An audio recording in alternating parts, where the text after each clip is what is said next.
Thank you for having me. It's wonderful to see a full room. I know we are just 2 weeks into your quarter. That is the case for us as well at Georgia Tech. And excited to share some of this journey that Michael was referring to. And as you can see from the title of my talk, I will be reflecting a little bit on what is this relationship that we have been pondering over many years now. And can we get a little bit of a handle on that question by leaning on evidence that comes from actual observational data of people? Before I get started, I would note that we are talking about mental health here, so I do have a content warning. If anybody needs to step out, please feel free to do so. I wouldn't mind at all. All right, so, outside of computing, my favorite topic area is history. So that's where I'm going to start.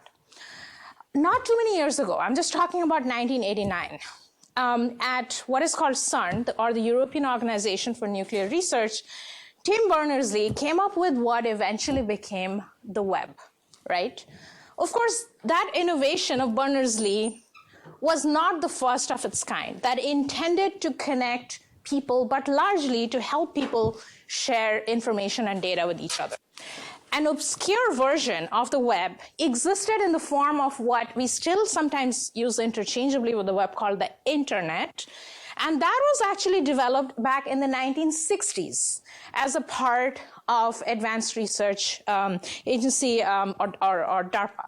And at that point in time, the purpose of this new technology was so that scientists can share files with each other when they're not sitting next to each other.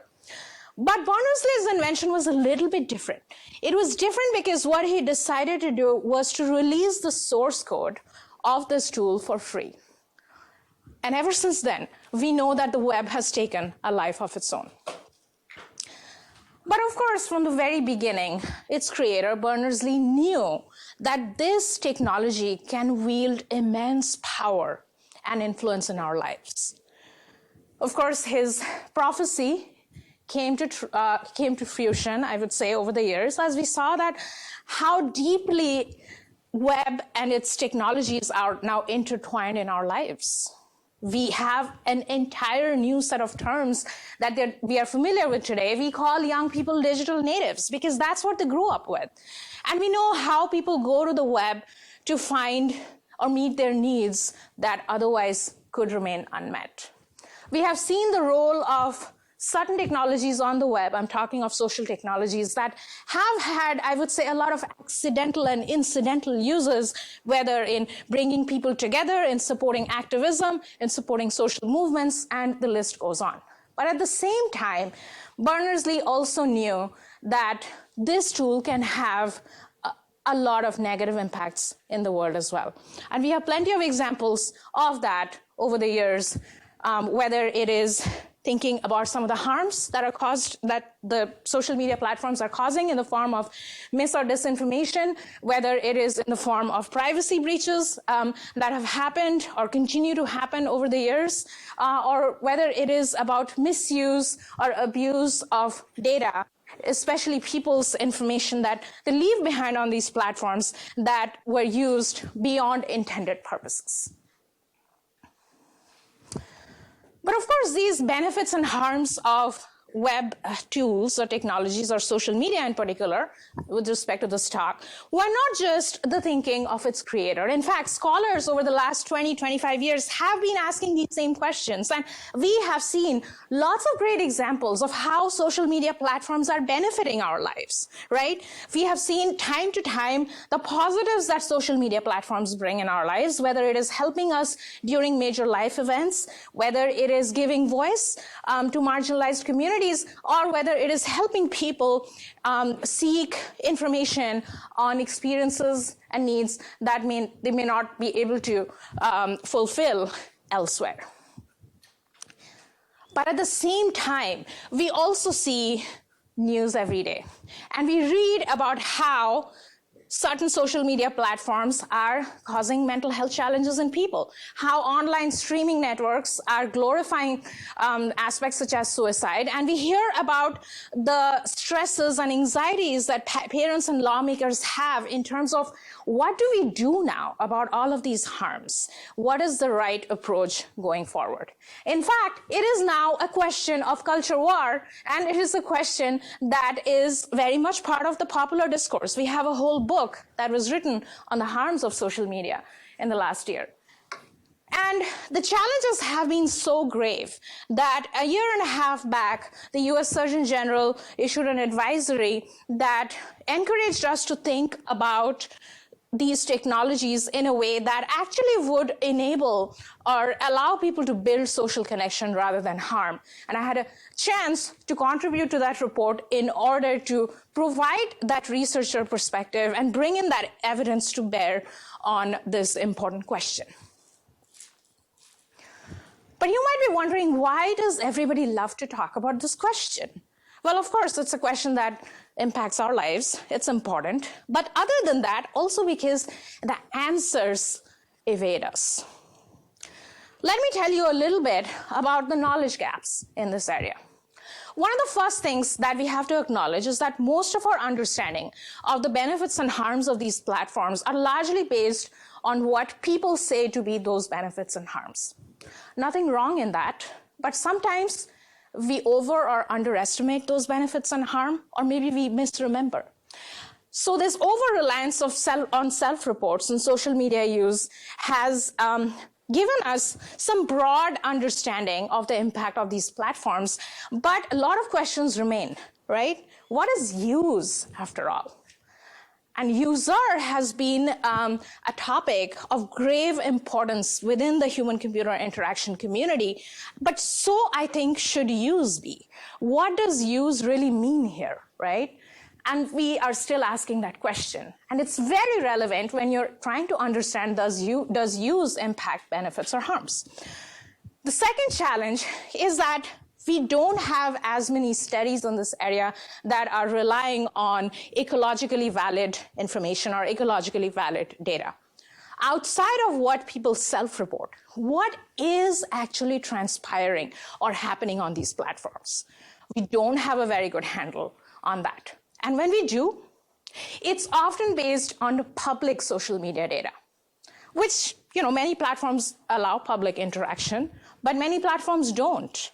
And if we truly want to understand what impact these platforms are having on our mental health, we need to take a more holistic approach. But probably, and most importantly, the evidence that we have today largely is correlational. What are we trying to do here? We are trying to help people, right? We want to amplify the benefits, we want to mitigate the harm, and we can take action in the form of interventions only when we understand what is driving those changes, right? It's an inherently causal question. But unfortunately, most of the data that we have as of today are correlational rather than causal. And then finally, there are questions of not just what use really means, but what is social media? That is often the first lecture in my social computing class, and year after year I see we never have an agreed upon definition. And that's not a negative. That's just the nature of this ever-evolving technology. So if we are trying to answer the question of does social media help or hurt our mental health, we have to also ask the question first. What do we mean by social media? And what affordances of these platforms are impacting us in positive or negative ways? And finally, there are ethical challenges. Of course, we are talking about a very sensitive topic here, mental health. We are talking about potentially what transpires in private contexts on these platforms. So how do we navigate ethical challenges as we seek to address all of those knowledge gaps? In my work, I seek to address those challenges by taking a view that none of the biggest challenges and questions in the world can be solved by people from one discipline alone. How do we bring that philosophy and perspective in the work we do? At Georgia Tech, I lead the Social Dynamics and Wellbeing Lab, and I feel that to answer questions in this field, we need people from different disciplines to work together in a way that enables learning that transcends disciplinary boundaries. But at the same time, how do we do this work that fundamentally is human-centered, right? Because after all, who are we trying to help? The people. And those people need to be part of that conversation of figuring out what these benefits or what these harms could be. With that goal in mind, in order to answer this question of does social media help or hurt mental health, over the last few years, we have been pursuing a philosophy of how can we center these investigations by working together with not just interdisciplinary scholars, but also people with the lived experience of mental health challenges or people who have benefited or been harmed by these technologies. Here is a screenshot of a system that we have been incrementally building on over the last few years, and it's based on this simple philosophy. What if we imagined a world in which people can donate their data for science? And this would create eventually a resource on which we can not only ask and answer all those questions about does social media use impact mental health, but also help us address many of those knowledge gaps, whether it is about correlation versus causation, what use means, what social media affordances mean, and so on. Over the years, the system has been developed with support from a number of sponsors, both federal and private.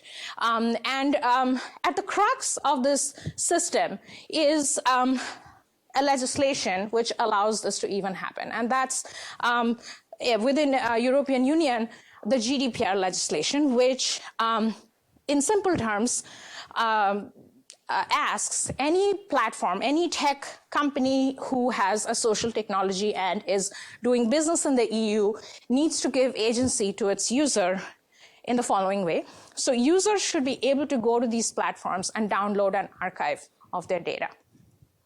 Because of GDPR, most of the major platforms, and examples are included on the supported sites on that slide, are allowing people to download their data, and we are harnessing that feature in this idea of donating data for science. But of course, it is also really important that people feel comfortable in donating their data, because some of these data are inherently very private and sensitive. So what we have done is an iterative approach in which we work with them through a series of scenarios and educational guides that would allow them to understand how their data potentially could be used in order to ask or answer these questions about social media use and mental health. And you see some screenshots of how we explain complex constructs such as social support, depression, or suicidal ideation that could be inferred from social media interactions to these end users. Of course, there are many things that we need to ensure other than working together on this transparency question. And these are questions of who the person is. Is this person an adult or a minor? There are legal aspects that we need to tackle over here. So we are currently using this platform to also recruit from teenagers who are considered minor within the American definition of study populations. So in developing this platform, we have had to spend lots and lots of cycles, not just because of ethical review that was fairly complex, but also working with law enforcement, working with legal scholars, and so on. And I'm going to give you some examples of the things that we have done. For instance, we have obtained an NIH certificate of confidentiality so that the data that is collected through this platform cannot be subpoenaed in a lawsuit going forward. And that's one way to ensure protection of our research subjects. And then we have also worked with a continuous consent process in which a person who wants their data to go away from the system going forward has a clear and easy way to do that. So the front end is pretty simple of the system. I'm going to talk a little bit about the back end. The back end looks like this. It's a high-level infrastructure. There is a public-facing aspect to it, and then there is a part of the back end that is behind a firewall that is access control through the principle of least privilege, and we have an automated way of de-identifying the data to the extent possible. So that is another aspect that we communicate and work with the study participants.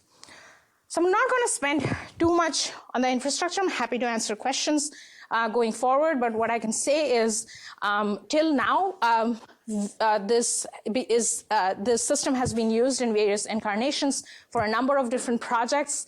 Right now, it's ongoing data collection on 6 different projects, most of which are funded by the NIH, and it has been used in the context of different study populations. You'll see some examples of that in my talk today, and also a number of different platforms and types of questions about mental health. But what is sort of one of the big sort of advantages of this kind of data collection?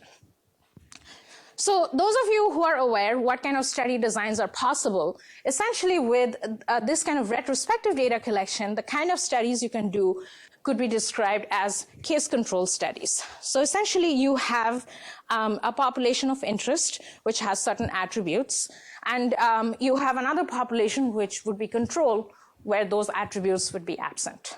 This is retrospective data, so going backwards, what you can do is you can learn about what kind of exposures or risk factors can precipitate a certain outcome.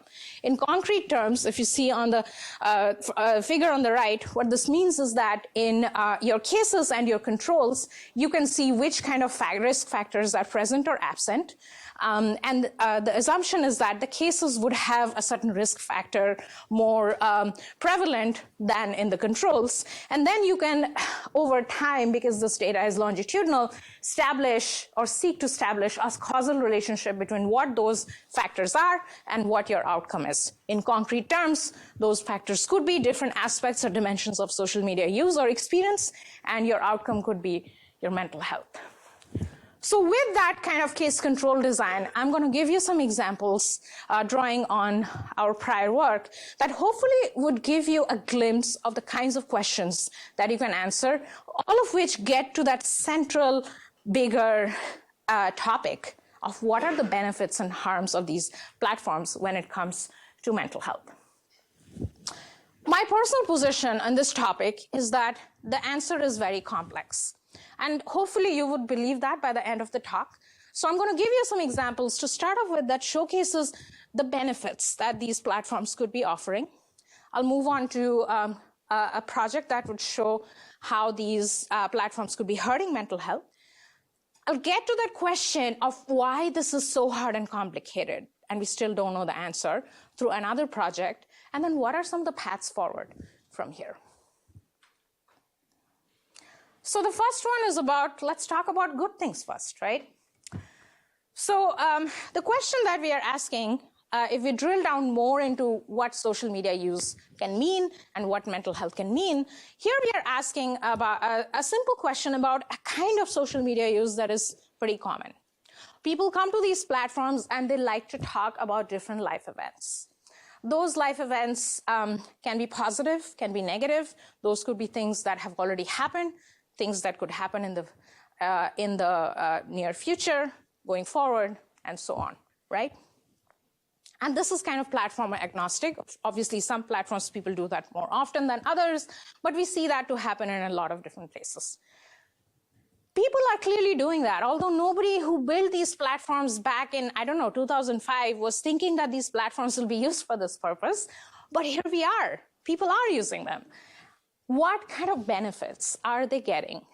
Clearly, they're getting some benefits. There must be some good thing that comes out of that sharing. Can we quantify and understand that good? And is that good for the person's mental health or not? And how do we establish that causal relationship between disclosing a life event on social media platform and then the person's mental well-being going forward? The data for this study came from a multimodal study that we ran a few years ago. This was a huge collaboration funded by the IARPA involving 7 different institutions and used an incarnation of social media data collection system that I just introduced to you earlier. And here's a list of various data that we collected, but we are not going to touch on some of the wearable data that was collected in this process. I would also note that, to my knowledge, this is the largest multi-sensor study that has ever been conducted so far. It enrolled over 750 participants, and the whole thing ran for a year.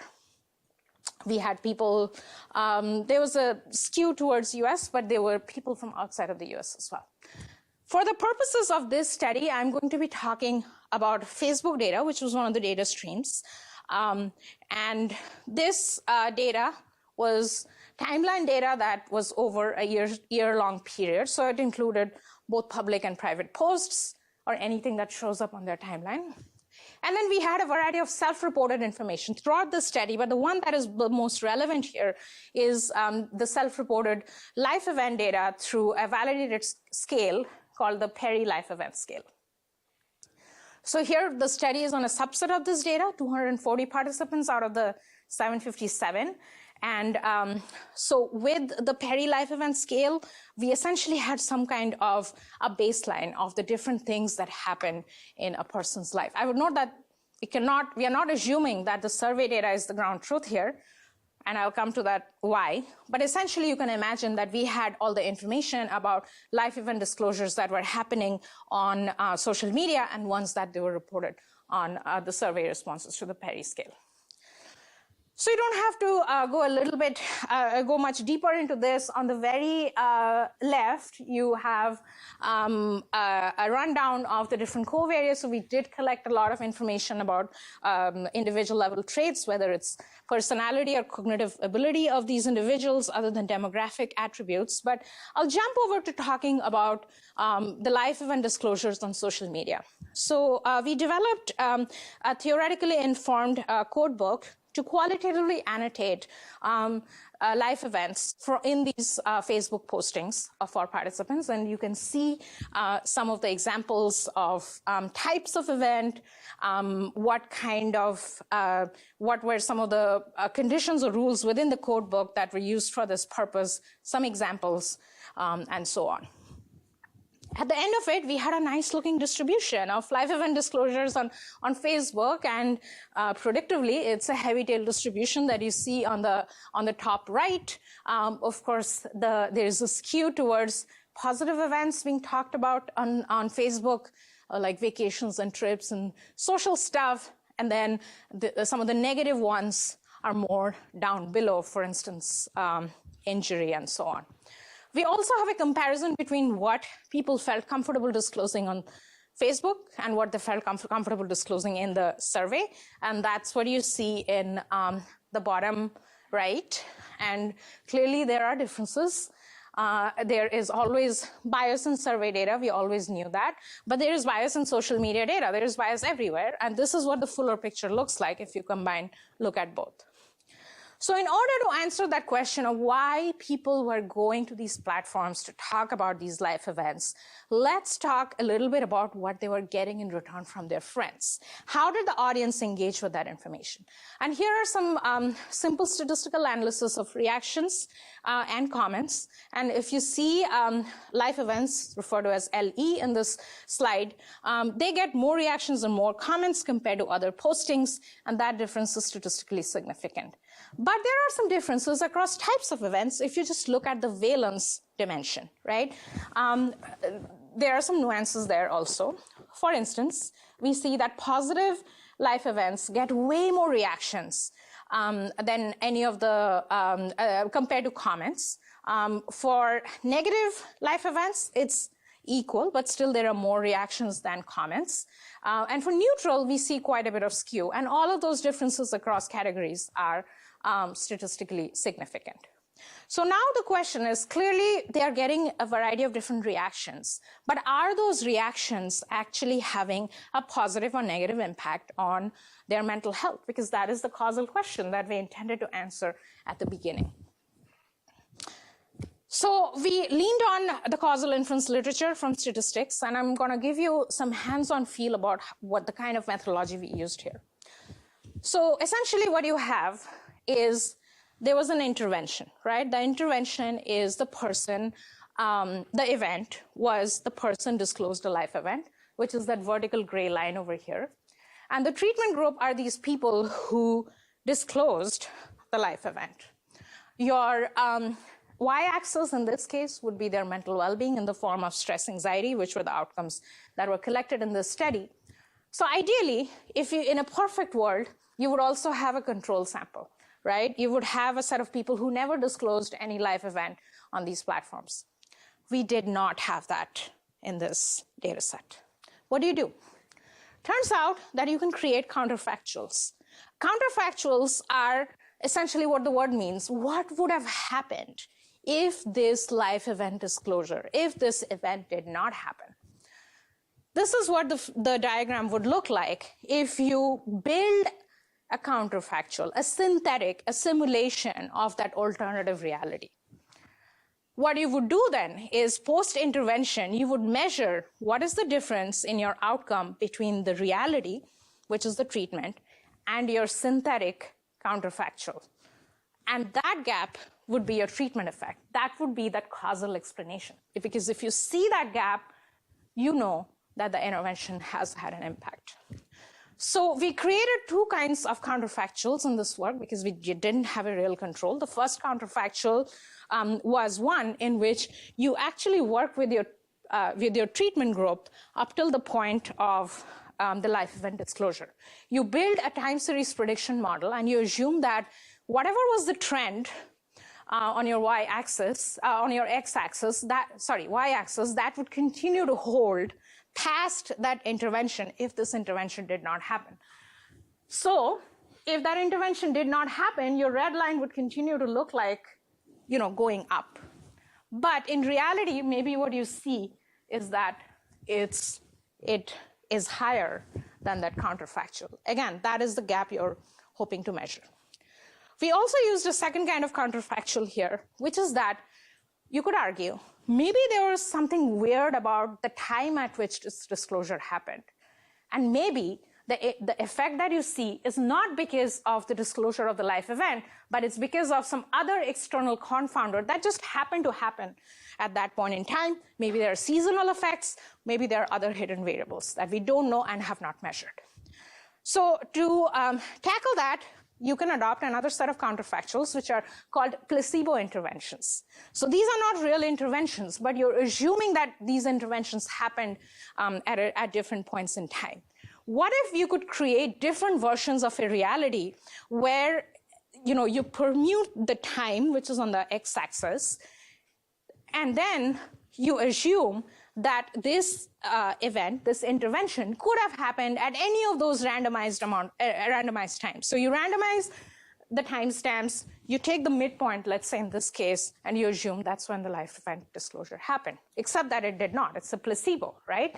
So if that real life event disclosure would have any impact on your outcome to your right, you would not see that in those permuted time series. And that's what we are doing here, which is the second counterfactual. So now that I've given you a little bit of a background of the method, let's look at what we found.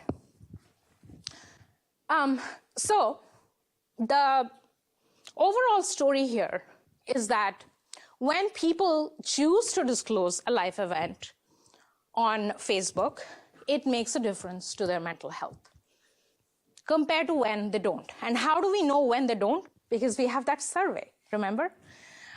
So we have very rich data of live events when people chose to disclose them on Facebook and when they did not choose to disclose them on Facebook.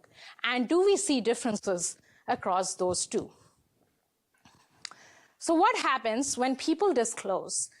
When it is a positive life event, when people disclose on Facebook, it leads to reduced negative affect.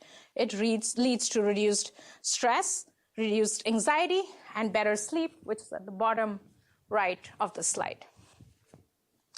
But for those events, when people choose not to disclose on Facebook, we see that it actually leads to greater negative affect, greater stress, and then worsened sleep. Of course, there are some differences across the categories over here.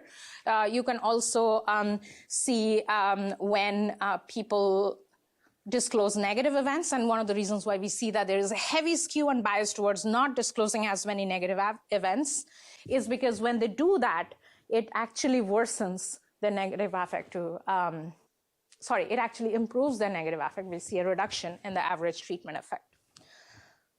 So what we are seeing over here is that there are differences across when people choose to disclose and when they don't. People make that decision.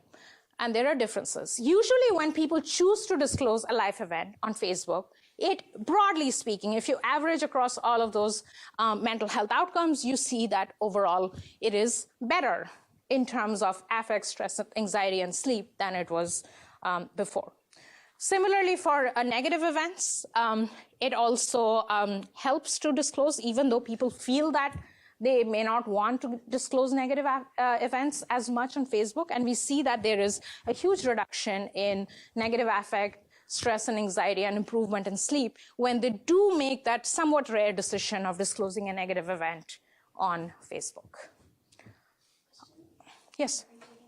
Sure. Yeah, this is fascinating. Am I reading this right, though, that if you disclose a positive life event on Facebook, it actually is associated with decreases in the experience of positive affect? That is the only exception. Yeah. If you look at the other metrics, you're right. You're reading it right, and that's why it's in red. So the red bars here mean that there is a worsening of mental health. The blue color means that there is an improvement, but the sign is also important. So you're right. When we do see a decrease in positive affect, but we do see significant reductions in negative affect, stress, anxiety, and improvement in sleep. And how do you understand the decrease in positive affect? Usually positive affect is not as much of a clean signal. Like if you look at the affect literature, maybe you're an expert. I am. After I said that, I should, yeah, exactly.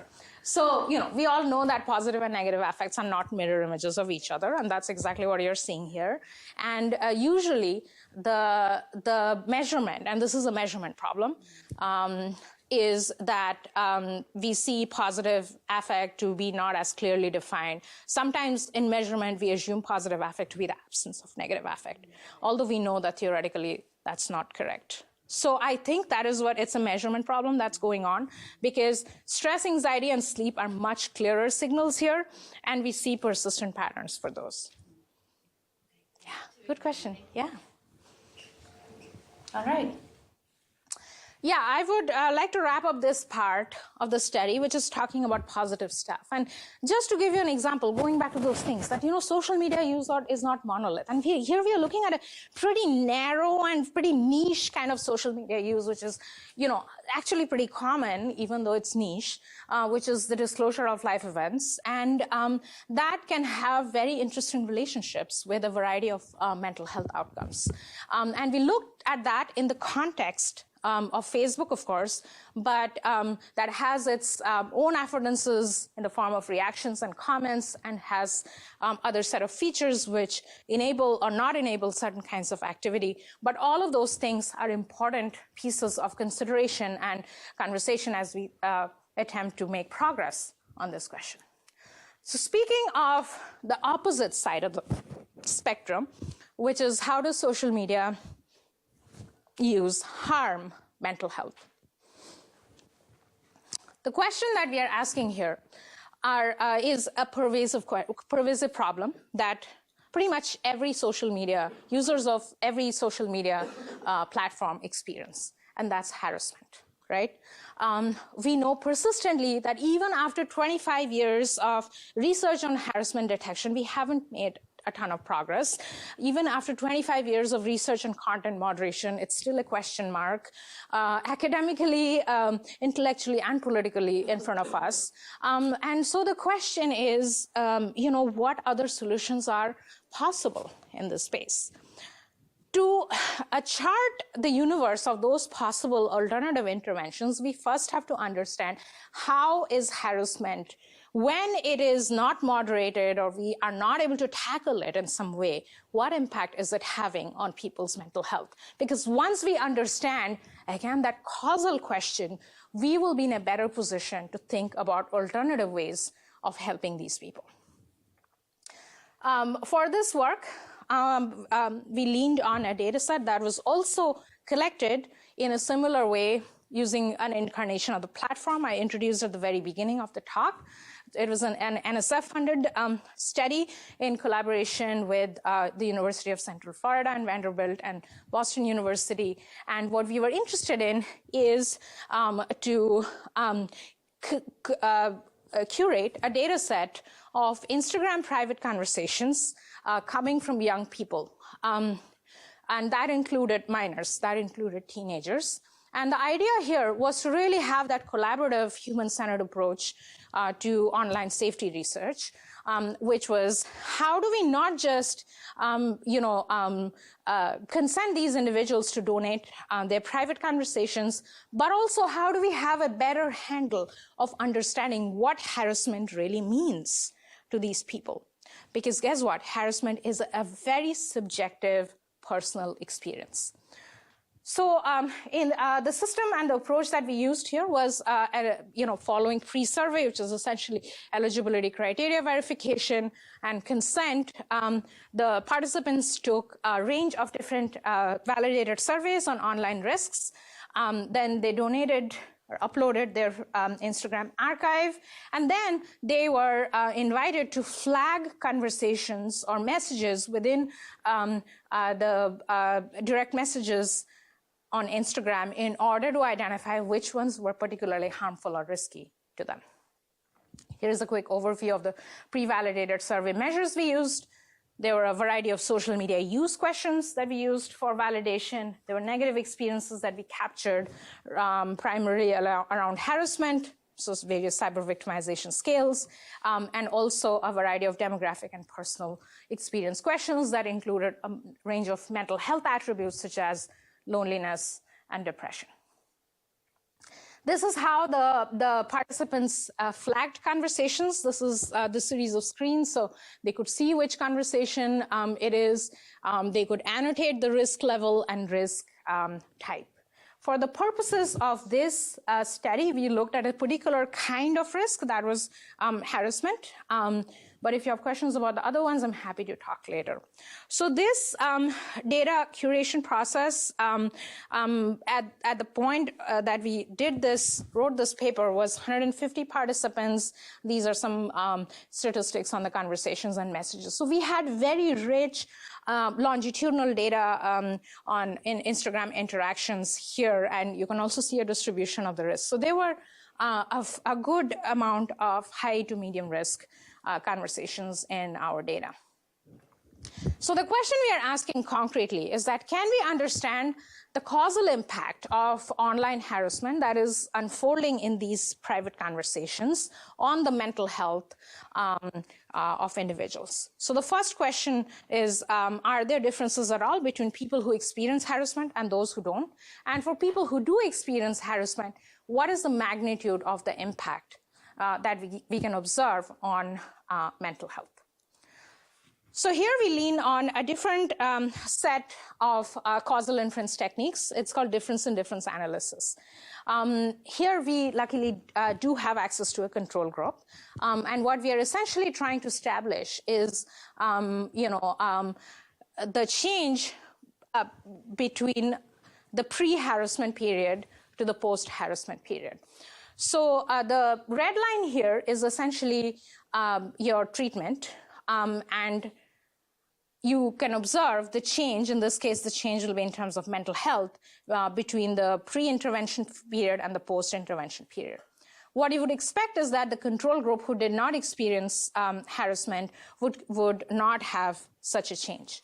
So you can measure essentially the difference in difference is essentially the change that you see in the control group and the change that you see in the treatment group. What is the gap between those two changes? So it's a difference of the differences between the post and the pre phases of the intervention, in this case, that being receiving a harassment message on Instagram. Here's some example of a person, Alice, who experienced a harassment message here. And in that conversation, you have both sent and received messages before and after. We are only focusing on sent messages here because we are interested in how they demonstrate or express their mental health concerns in their sent messages. So you can, filter the sent messages before and after online harassment, and that's how it would look like. And then in this case, we applied a classifier that was trained on ground truth labels of mental health expressions based on the surveys that I showed you earlier that would allow us to assign a label to these segments of conversation before and after. We worked with two controls here. The first control was essentially the same set of individuals, but it was a part of the conversational segment from before the time any harassment happened. So we had to often go back to the very early days of their Instagram account creation when we found that there was still no harassment message that was still present. So that would be a within subject control. It's the same set of people at a different point in time. We also had an alternative control, which was the between subject control. That would be a different group of people, but here we would account for the temporal mismatch. So it is the same set of people who are using Instagram, at least present in these conversations within the same time period as the treatment, but these individuals did not have any harassment message that was present in the conversations during that time period. And these are some statistics of the data that we were able to curate. So we looked at different time windows of analysis just because we were interested how long or persistent that impact could be from harassment. So we looked at 7, 14, 21, and 28 days. This is what we found. Overall, if you just do a post minus pre analysis of changes in mental health expressions, so if there is a greater incidence of mental health expressions, it means that it's worsened mental health. And we noticed that for the treatment group, which is in blue at the very top, you see that there are significant increases in mental health concerns for 7 to 14 days, up to 14 days, and then it starts to wash out. You do not see that effect in either of the two controls. But now applying DID, what would that look like, and how do we quantify that? This is how we quantify that. So the first, in purple, you have the DID that is comparing your treatment with your within subject control. So same group of people at a different point in time. And we see that the DID is much higher for the treatment, meaning that the change in post intervention period with respect to the pre was much greater for the treatment group compared to the control group. But we see an interesting trend of declining over time, and that is also quantified in that table over here. If you look at the very last column here, you would see that across the two types of control, you have a positive DID, at the 7 and 14 day mark, but -1 at 21 and 28 days.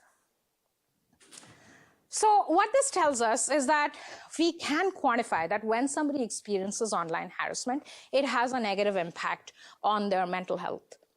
But there is a time aspect to it also. We see that effect to be persistent for a considerable amount of time, up to 2 weeks, after which we see that effect to be washing away.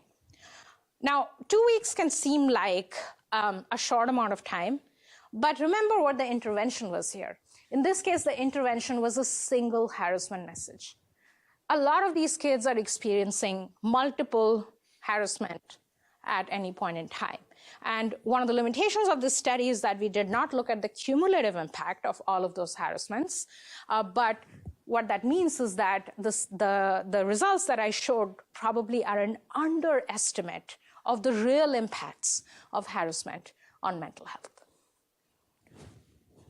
All right, so I'll quickly, allude to why this is so complex, right? And I gave you an example of some of the good stuff that are happening on social media platforms and some of the bad stuff that are happening on these platforms. But it's not just a matter of, different studies have different results because they are different people, different platforms. You're right. All of those things are true. But what I'm going to be talking to you about very quickly next is that it's actually far more complex than that. It's not just a matter of who the person is, what the platform is, what question you're asking. Sometimes these questions of benefits and harms are way more blurred than we acknowledge them to be. In this study, which was an NIH-funded data collection, again, data was collected in a similar way using an incarnation of the platform I introduced earlier. In the study, we recruited over 450 individuals with a clinically diagnosed form of schizophrenia spectrum disorder and healthy individuals. These largely skewed young adults. And we collected data, donated data from a number of different platforms. I'm going to be talking particularly about Facebook again in this case. We had medical record information for this population, so we knew when these individuals had adverse mental health episodes. The particular kind of adverse episode we were looking at in this work were psychiatric hospitalizations. And psychiatric hospitalizations, at least within this health system, were ones in which when this individual is an inpatient, they do not have access to any social technologies. They don't have their phone with them or their laptop. So the period after they are out of hospitalization is a particularly challenging period for them. In that period, are social media platforms helpful in supporting their mental health recovery, or are they harmful? And what we find is that that's where the picture is very complex. We find that on one hand, these social media platforms were meeting a lot of needs. These people did not have access to their phones, to social media for a while, which are very important in their lives. So this was a way, easy way to reestablish some of those connections and resuming some of the roles that they were fulfilling earlier. But at the same time, a lot of people felt stigma when their friends asked them, you know, where were you? Why were you gone? They felt that they didn't get the kind of support that was important for them for functional recovery after hospitalization. And this was, speaking of the same platform, was based on a mixed method analysis of the postings on Facebook before and after the psychiatric hospitalization and interviews we did with these individuals. What this tells us is that this question of why this is so complicated is because the question of benefit and harm is not just a question that applies to certain people and doesn't apply to certain people in different ways, but even for the same individual, it can be a complex picture. So I'm going to start to wrap up here. And the question is, what do we do, right? The first question, obviously, that you're thinking is that, are we doing something, right? That question has been asked, and we have tried to answer that question over the last 10 or so years in different ways. But have they actually worked? Not clear. As this article in Wired that profiled some of our work from more than 10 years ago, it says that when Instagram tried to institute content moderation of pro-eating disorder and self-harm hashtags by banning them, it actually made the situation worse in that people moved on to adopting lexical variants of the banned tags, and these communities continue to thrive, but now infringes. In many ways, the situation became worse in our effort to try to do something. We also see newer efforts that fail to acknowledge the nuances and complexities of this question.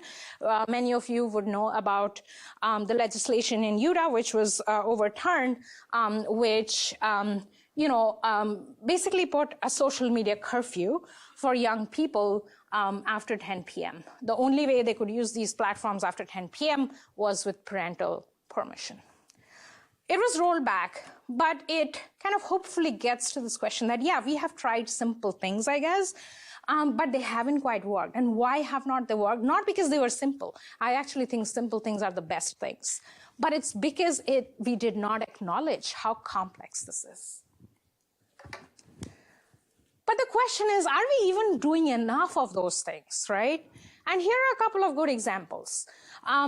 We know that for a very long time, Tumblr, which very few people are using anymore, but I still commend them for thinking about issuing public service announcements on different types of hashtag searches. So rather than banning, they were using these type of PSAs as a way to inform people. That's a commendable effort. We also know for a long time Facebook has had some behind closed doors work on suicide prevention, where the idea has been to look at Facebook Live or Facebook Messenger and conversations there that could flag specific markers that could indicate potential harm. And they have a pretty elaborate way of engaging different stakeholders. So now there have been some backlash whether those are the right forms of interventions or not. So the question is, are we doing enough? Yes, we are doing some, but clearly not enough. But maybe we are asking the wrong question.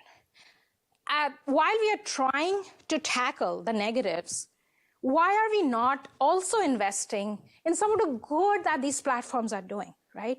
As this work from a few years ago from my lab shows us that when people talk about sensitive mental health disclosures, in this case on a public platform, it actually leads to therapeutic benefits for these individuals. Why can we not amplify or make it easier for them to engage in those sensitive conversations online? We also know that when people receive support in online communities, it actually can reduce the risk of suicidal ideation. So instead of doing something to flag posts that could indicate suicidal ideation, why don't we bring support as an intervention to alleviate that situation? So the question of, are we doing enough? Probably not enough. And then the question is, are we doing something quickly enough? Because these platforms are constantly changing, and generative AI is transforming or about to transform our experiences on these platforms. And we know a lot of the harms of these platforms. For instance, in our work, we have seen how they have cultural and linguistic biases. We know how they can perpetuate misinformation. So the question is, as this new technology is making its way on these platforms, are we doing things quickly enough to tackle them? I feel like we, aside from all of these efforts, we also need to do top-down efforts that can inform these things collectively. So I'll allude to a couple of those things. One of that is a consensus report that I contributed to last year, which provided recommendations on what we need to do for legislation or regulation that could amplify the positives of these platforms while mitigating the harms. And then most recently, I have been working with the World Health Organization in order to think about what a future of social connection would look like. And what is the role of these technologies, whether social media or social media that is augmented with generative AI, so that we amplify social connections as we tackle the loneliness crisis, while also addressing some of the risks that these tools present. I would like to end on a happy note. There is still a lot of promise in these technologies and platforms. It's all not negative, it's complex, but we are making progress. But the onus is on us to continue to do that important work if we want to protect the future generations. Thank you so much. I would like to thank my sponsors and my students, without whom this wouldn't be possible. I can take a few questions.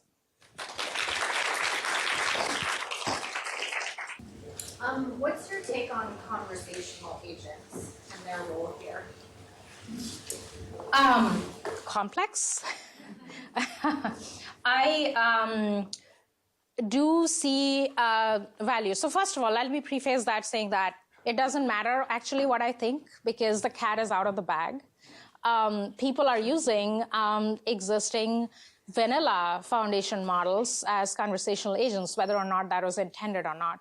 But my thoughts here is that there are some good uses of it, and there are some problematic cases. It all depends upon what is the context of use, in what environment these agents are placed, with the goal of meeting what kind of needs. And importantly, what is the role of other human stakeholders around the agent?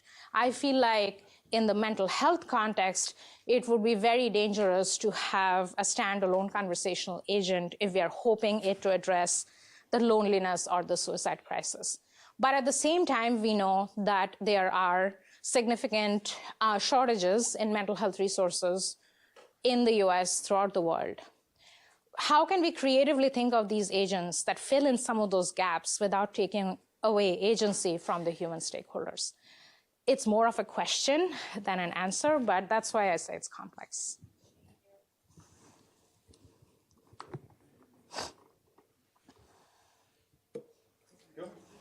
This is great. Thank you so much. I know you didn't have time to talk about it, but you had your smartphone data and all this other data, and I was wondering if you were looking at, there's the exposure to the harassment, but then, what the user does with all of that. And do you have any data on that, on the behavior of the adolescents in response to those things and how that might account for some of the variation in the outcomes? So let me see if I understand your question correctly. You're asking whether they had intervention resources elsewhere outside of social media, or different kinds of behaviors that they've picked up on, or different sort of strategies for dealing with things. Behaviors? Exactly, that they're exposed to. Yeah. So you're saying that can the effect that we see be moderated or mediated by something that is happening outside of social media? Absolutely. Or how they're using the social media, or who they're talking to, once they get the harassment message. Right. So in that study, we only have collected social media data, but it is a question that potentially can be answered with multimodal studies like the first one that I talked about. And there are obviously active forms of data collection that you can do and passive ones as well, and that can give a fuller picture. And I have other work that shows how we can combine different modalities together in order to make progress on these questions. But for the harassment one, this is a very, very good one. Another piece of, another limitation of that work that we are aware is that, we also don't know what kind of, where they're getting therapy or where they, having access to some form of help outside of social media that may have had an impact either way. Or the opposite. There's maybe they have harassment on other platforms that are happening. So it could be any of those things, and this is something. That's why we need these kind of data collection efforts that gives us that paints that fuller picture of the individual. Yes. Thanks so much. I think I am really interested in the research on like the multimodal kind of impacting, like how people, whether like the kind of the way they share their social, like their life events. I'm seeing that it's kind of giving a similar results when we do like kind of in-person sharing of life event or like kind of emotions. So it's like recalling all those like drawing from like the social science studies. But I'm really curious on like when you're doing this research, does the format or the form of the sharing impact like the effectiveness of these like emotion or like impact emotion from one person to another? Because that's like the main difference that I'm seeing between like if I were to share a live event with someone in person versus like I have so many messages via social media. Because you have so many layers. Is there like any like findings towards that? Yeah, no, we don't have any. Didn't have any data on in-person disclosures of live events. What we knew was with the survey, we had information about what was not there on social media, right? As you saw the analysis where we compared when events were disclosed on Facebook versus when they were not. So it is possible that in the category of events that are not disclosed on Facebook, some of those may have been disclosed to an in-person group or community or individual. So I guess that's future work in terms of exploring what kind of impact does it have on their mental health? Is in-person sharing better or is online sharing better? I guess that's what you're getting at. That's a really good question. I don't know the answer to. My very unsatisfying guess would be it depends. But that's certainly something that can be explored in future work. Yeah. Maybe I'll toss in a final question. Given that we're kind of between a rock and a hard place where the answers are complicated, but the interventions are simple. Sort of like, the research makes it very complex case, and then our policy appetite is not for complex things, how do we walk forward? Do we, as academics, say, just project the complex thing into simple space and say, well, overall, if I had to make a call, I think it's more good than bad or more bad than good, and we should do this or that? Or are there design processes we can follow to actually find something that's a more tuned intervention? Mm-hmm. So I think both of those are possibilities. So, policy is, by design, it follows a set of problems, right? That's a problem with policy and legislation, you can say that. The harm has to happen, and it has to happen for a while before something is done. So in this case, I think there is, I think it's an imperative for the academic community to traverse that gap. Like, how do we take some of this, instead of stopping short of saying that, saying that, oh, this is just complex and we cannot make any progress. I think we are the ones who have to walk that gap, and that's what kind of has been my goal of doing some of the policy-facing work. It's hard because, you have policymakers who don't understand technology, and this is not a partisan statement. What do we do? And I think one of that could be sort of a multi-stakeholder approach. It's not just policy that can potentially address these challenges, but we need interventions in other places, and maybe that is the design space you're talking about. Because I think a big thing here is literacy. I think we want to be making sure our kids and young people are growing up in this world, but they also recognize to spot when those harms are present, and what is it that they need to do to protect themselves, because harms are going to be there. That's the reality that we are facing. But taking the technology away will not solve the issue. So the question is, how do we empower them better? So I kind of see like a bottom-up approach like that, like a design space of what that literacy could look like, and then a top-down one, which is the policy one. And hopefully we will have a point where we meet that is acceptable. Thank our speaker one more time. Thank you.